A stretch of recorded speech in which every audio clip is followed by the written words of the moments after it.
High, আসসালামু আলাইকুম। শারমিন কিচেনে আপনাদেরকে স্বাগতম। আজকে বানাবো পাউরুটির জেল। এই জন্য প্রথমে আমরা কিছু জলপাই কেটে নিয়েছি। এরপর জলপাইকে ভালো করে সেদ্ধ করে নিলে বেঁচে থাকা সেদ্ধ করা পানিটা আমরা ভালো করে জাল করে নিব। ভালো করে জাল করা হয়ে গেলে এর মধ্যে আমরা পরিমাণ মতো চিনি অ্যাড করে দেব।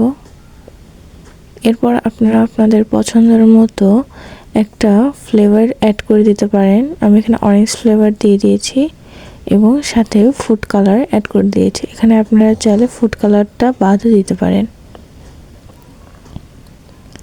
যখন এরকম হয়ে আসবে তখন আমরা একটা পাত্রে নেমে নেব। এটা আগে যদি আপনাদের কোনো কাচের বয়াম থাকে তাহলে সেটাতে আগেই নেমে নেবেন।